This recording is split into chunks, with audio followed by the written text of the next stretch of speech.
am joined by Gail Agnes Musicavado. She is a writer, big time writer, I would say.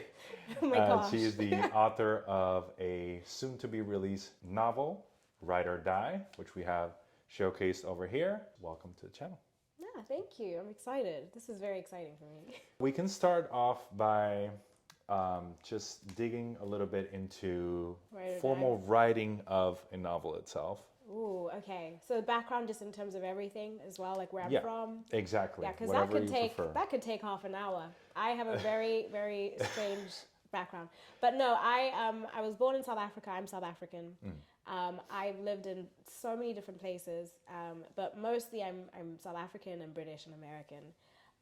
And yeah, my childhood was spent a majority in Johannesburg, South Africa, and then we moved here when I was like 12 or 13, and then been here more or less ever since.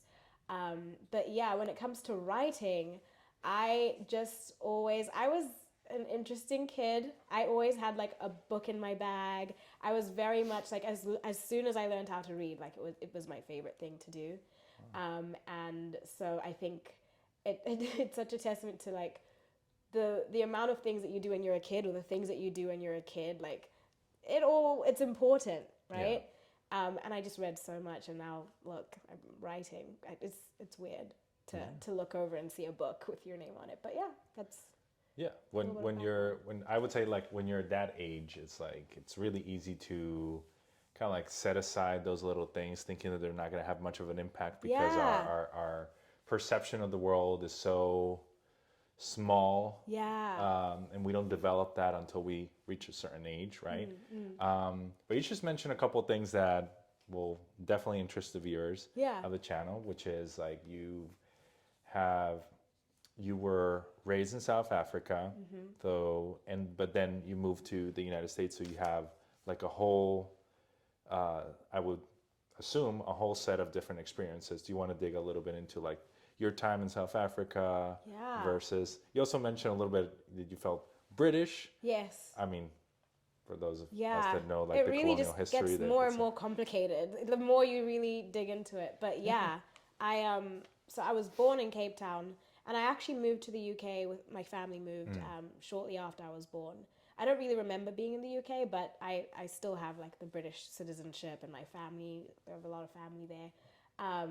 But yeah, it's so strange because even though I have these like multiple identities, I feel they're it just makes sense to me. I feel like they're not they're not in conflict with each other or anything. I think also just because like America has such a prevalent culture, like everyone consumes like American media. Living in South Africa and then moving here wasn't too much of like a shock, because it was like, oh yeah, like I saw this on TV, like the schools. It was so much like what you expect, like when you watch like TV, like in the Empire's propaganda. Yeah, no, literally, like the yellow school buses, like the cafeteria lunches, and just like those. It's like, oh my gosh, it's like we're all seeing it in like real life. But no, it was so strange because I didn't feel any like immediate culture shock, but then I realized when I was like reflecting, there are small things that will happen, like just small little differences, and so it wasn't like a big shock, but it's like small little things that you realize, like, oh, things are different here, and then funny enough, you also feel or experience a shock when you go back home, because I went back for university, and I was like, oh my gosh, because now I'm seeing South Africa with like adult eyes, and actually seeing things for what they are, like it's been interesting. It's very interesting. Wow. Yeah. So it's interesting. So you went from South Africa to the United States, but then you came back to pursue your studies. Yes, I did. And also just to see if I wanted to live in South Africa. Like, as I said, I was a kid when I was in South Africa. So I was like, okay, well, let me see, if this is somewhere I'd want to live. And also let me see what it's actually like. Like, I think I romanticize, you all romanticize, your childhood. Yeah. Especially your backdrop, wherever you come from. There's like, the past is always better than the present. That's the and effect of especially nostalgia. if you're like foreign, and you're like, you always, because people always ask like, oh, where are you from? And you just refer to this place. I just wanted to be more connected with this place that I'm always like, oh, like South Africa. So I did go back for university, and yeah, it was the best decision, honestly. Yeah. Wow. Yeah. And so, do you remember more about? It looks like you remember much more about South Africa than you do about the UK. The UK. Yeah. Is No, there definitely. a specific reason why, or? Yeah, just because I spent so much time there. Yeah. I actually went to school there, and Yeah. you know, I think the UK, I have a very strange relationship with the UK because I'm told that I sound the most British, which is so funny because I've lived there very little. And I usually just, I'm there for holidays and to see family, but I don't feel like I am British. Like, I don't think I would ever say that first when I meet people. Yeah. I just let them find out, like you know. Yeah. Especially because I don't want to mislead people with my accent. I'm always like, this is a South African accent. And then everyone's like, oh, you lied, you're actually British. I'm like, no.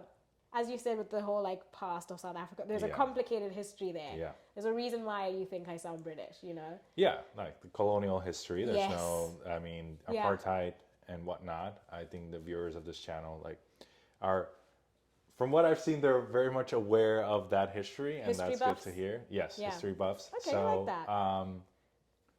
that. So the it's evident in the type of English that's spoken in South Africa, which is why, full disclosure, I met all her family. Yes. So they all have a very similar accent. With the exception of your mom, but I would say. I think our family's very interesting because because we've moved around so many times and people were at different ages at different times, and my youngest siblings were so young when we moved here. They have like an American accent. Everyone has their own accent in my family. Everyone sounds very interesting. It's an interesting household. Yeah, and it's like the point of it, like we make it's so like, at least here in the United States, it's so common to ask, or I've gotten used to being asked, oh, where are you from? Yeah. Because the immediate instinct is to otherize you, right? Like, you're obviously not from here because you don't meet a certain standard, therefore, where you're from. Yeah. And there are like, and even those who don't want to do that, they do it in subtle ways. Yeah. Oh, interesting, or something like that in the way they speak, right? Exactly. They want like a specific answer, you know. And it's so interesting that you put it in those terms of othering, because I think I didn't even realize that until I heard someone else talk about it, and they were like, "Oh, you're just trying to put me in a box." So you're like, "Oh, okay, yeah, thank you for giving me that answer. Like, now I feel comfortable that I've been able to put you in this box." Yeah. And I was like, "Oh my word, I never thought of it like that." But I'm unboxable. I am in too many boxes. I think because even it's so strange. Even when I do go back home or back to South Africa, I get the question again, like, where are you from? Oh. So then I have to say I'm from America, and it's just like, it's a strange thing. Yeah.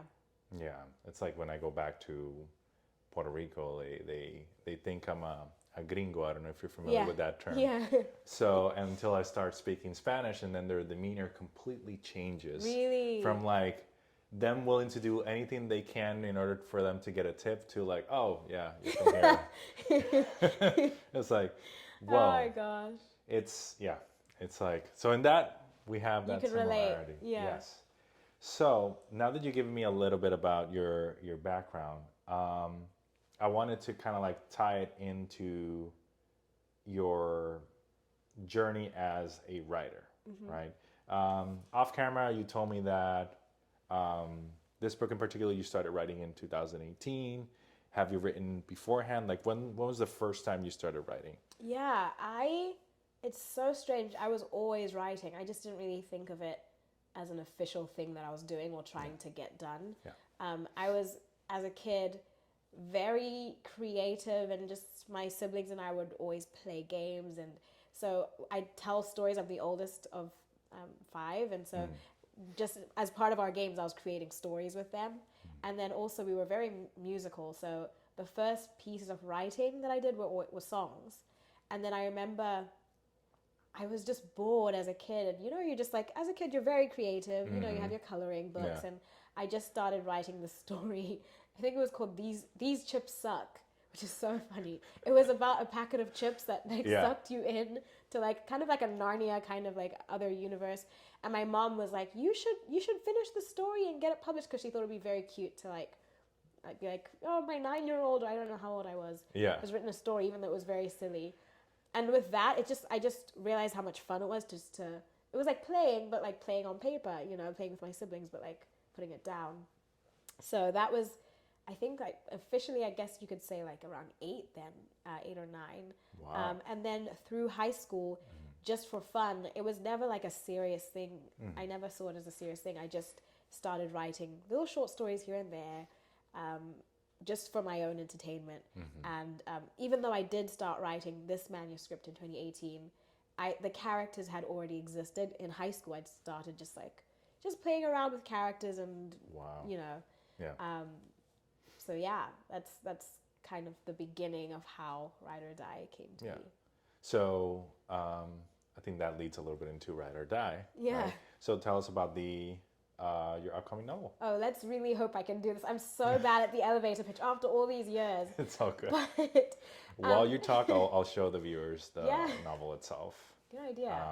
The long and short of it is it's about this girl, a teenage girl called Loli, an audacious, like spunky character that has a bit of like an adrenaline addiction. She just like, her and her friends are just very daring. They just love to do things. It's kind of the classic story of like, oh, we're from a small town or like a boring town. Yeah. She's from like an affluent town and she just thinks it's a very boring place, and so they're always trying to do interesting things. But the story follows Loli as she meets this mysterious character X.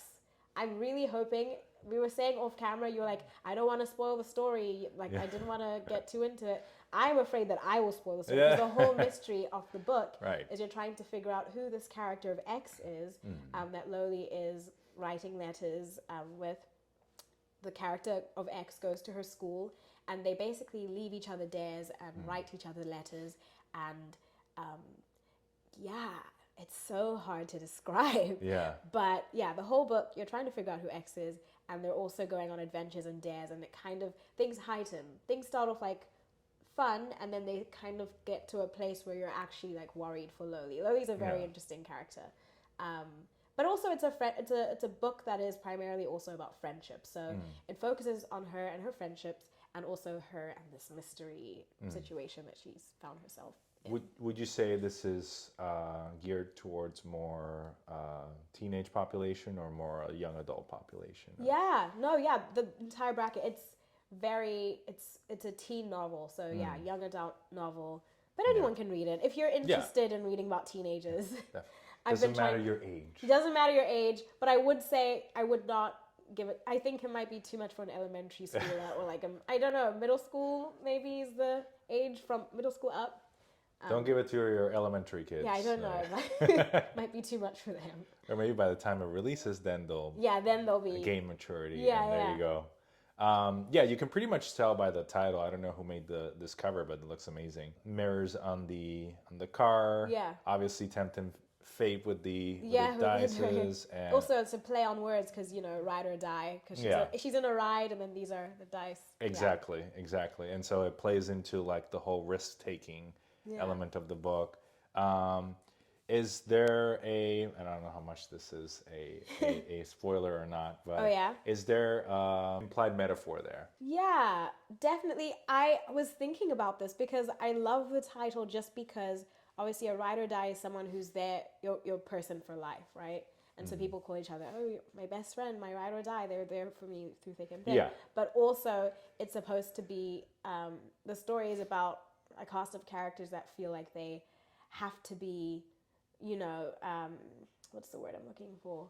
Like on all the time, kind of doing something. You kind of feel, and also the whole book is kind of like an ode to this Gen Z generation. I feel like this generation is very much, or I should say my generation. I've got a leg in both. I think that's interesting. So you consider yourself like right part millennial, part they have like a word for us, zillennials. Zillennials. There you go. And I just have found that we're not very good at sitting still, and we are very much, we like action and things to be going on. And I don't know if it's just because like we need our attention to be taken all the time by something, or we need to be doing something all the time.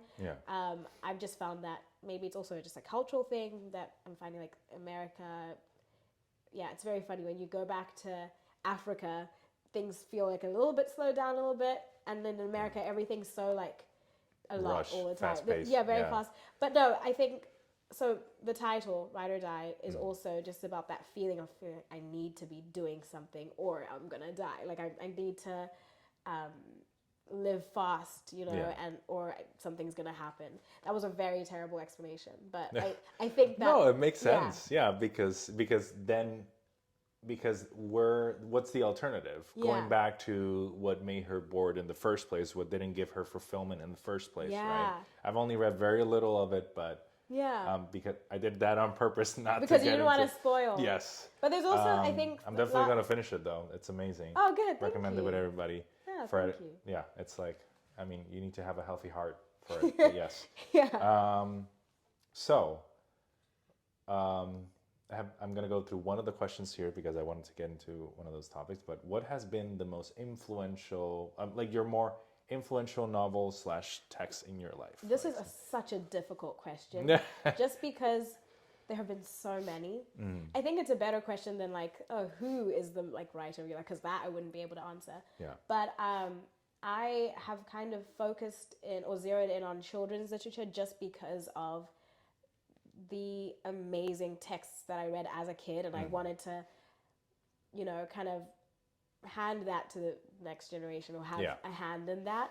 And I just find children's and young adult literature just to be just so exciting, and obviously because that's where I fell in love with reading and writing.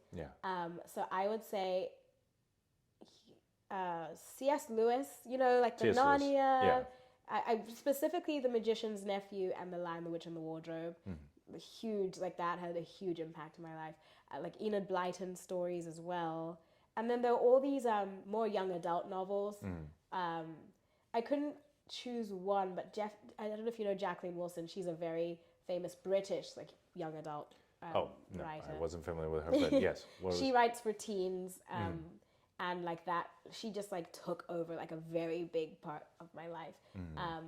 But yeah, those are the kids or children's literature like influences. But it gets very complicated because then I also have like outside of that. But I think I'll stick with those for the sake of like, totally the fine.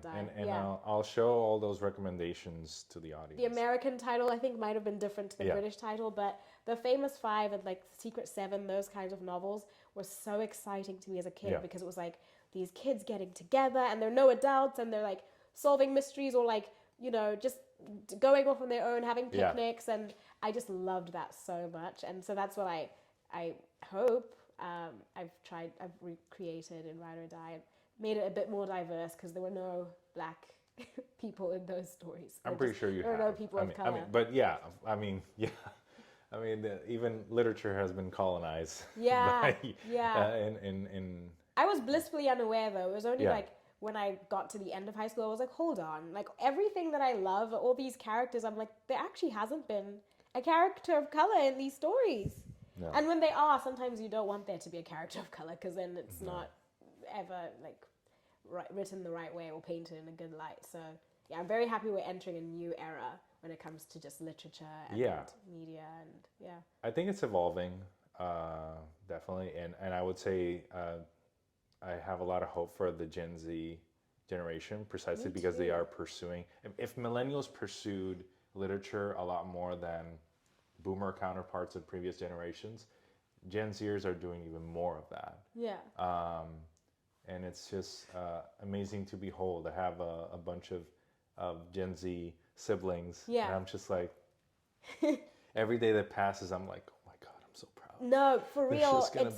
No, me too. I absolutely love the generation, like Gen Z. I think even just walking into a Barnes and Noble these days, it's not even, you can't credit it to Gen Z, I guess it's just like the state of the world that the place that we're in right now is so much better than like 10, 15 years ago. Because just walking into a Barnes and Noble, you're seeing so many just diverse voices and so many different stories being lifted up. And I'm like, oh my gosh, I never had this as a kid. Like, this is just, it just makes me so happy. It's not a bunch of old people.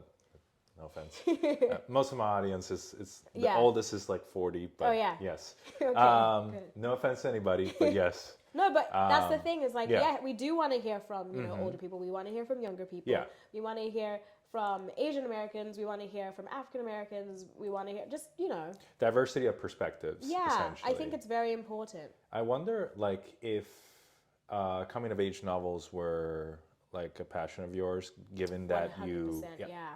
I assume. That's like I think that's my sweet spot. I feel I will definitely also venture to do other things, but I love a good coming of age story. Yeah. Even like I was so afraid of stopping being a teenager just because that's my favorite kind of movie. That's my favorite kind of, I think there's so many things you can say in a coming of age story.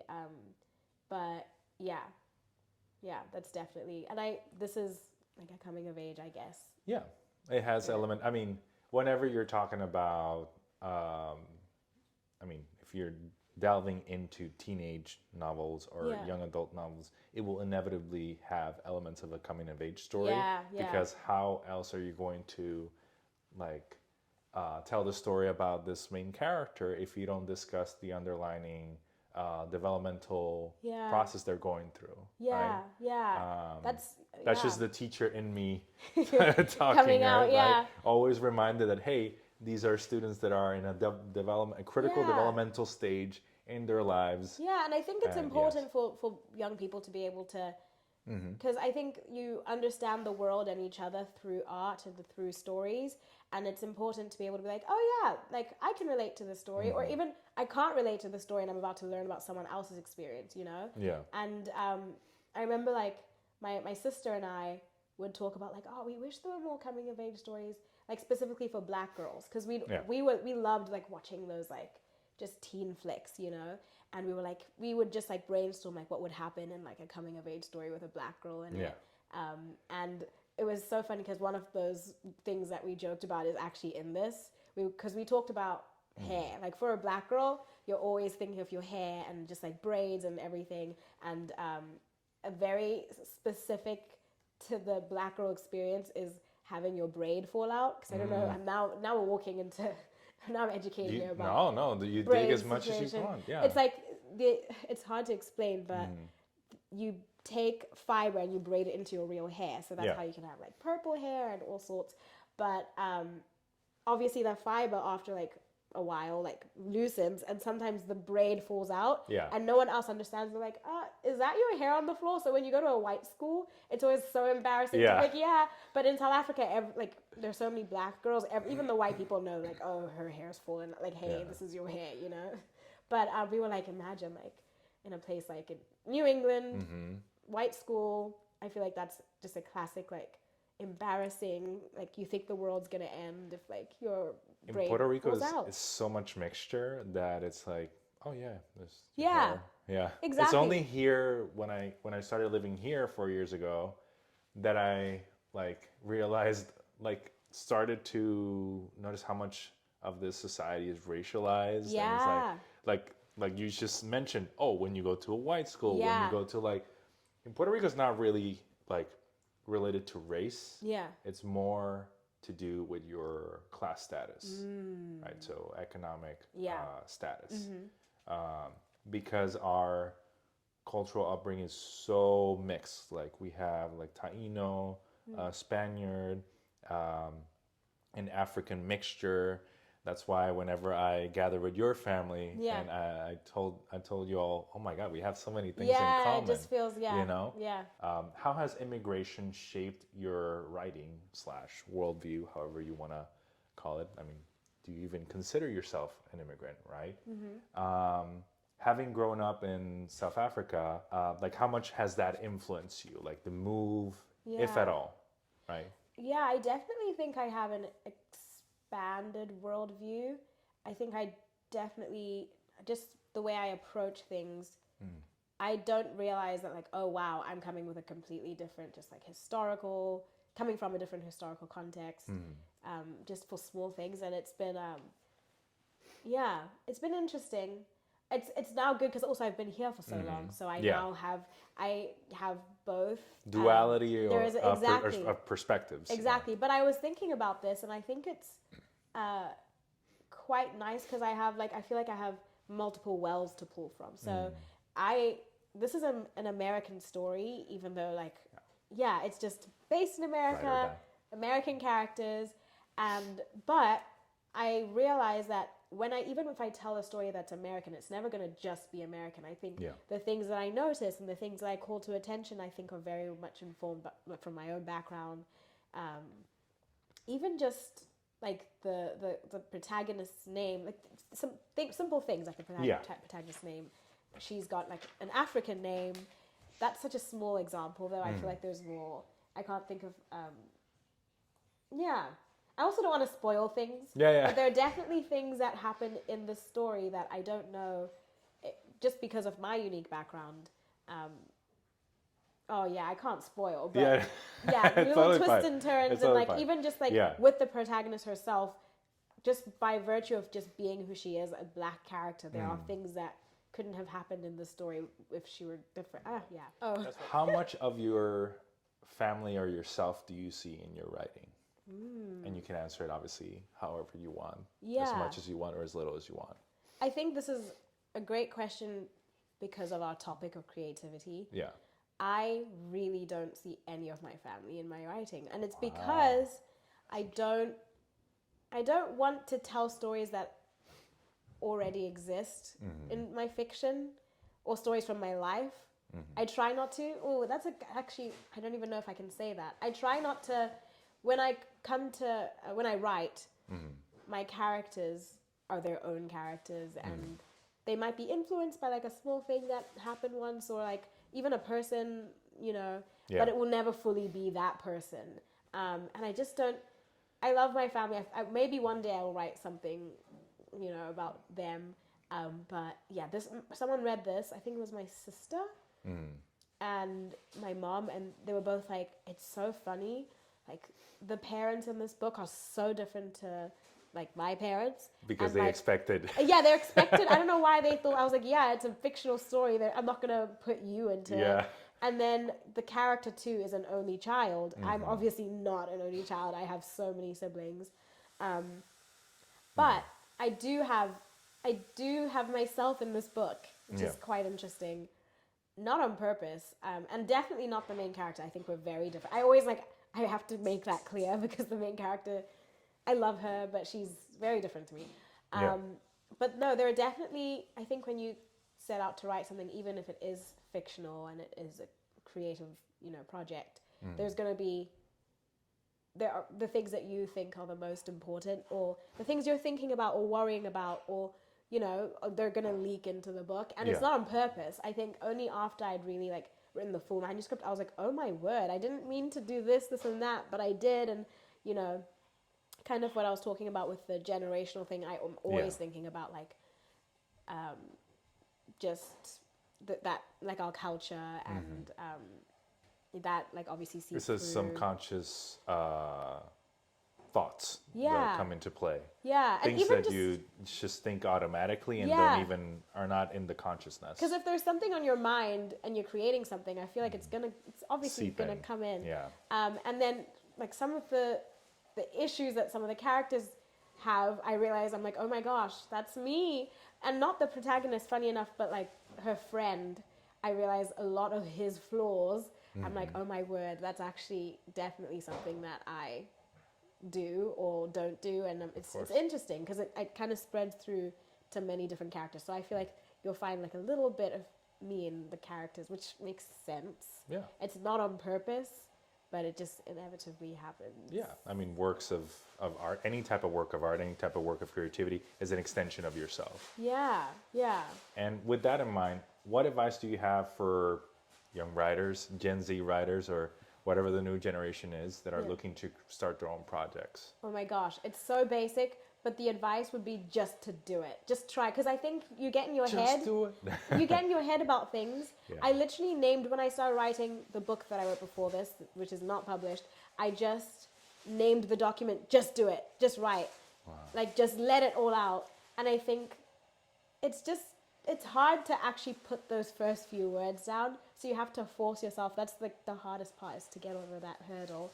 But also the other piece of advice would be to read as much as you can, and just really because I think I really just learned about novel structure and just those basic things just because I've read so much. Yeah. Read widely, read things that you wouldn't think that you want to read, and also read the work from the people that you admire. Find someone that you are like, wow, that person did XYZ like fantastically, and I would love to be like them, and then just, yeah, read their work. You know, Yes. I always think that's a good idea. But So- yeah, When is the book coming out? June 6th. June But it's 6th. available for pre-order, so you can order it at Barnes & Noble, Amazon, like it's out there. You can definitely pre-order it.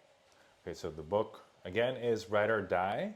You can find it again Yeah. in Barnes and Nobles, Amazon. I'll leave the links down in the description. Thank you. And I want to thank you for joining me and giving me your time, talk about not only your book, but creative writing in general and sharing your story with the audience.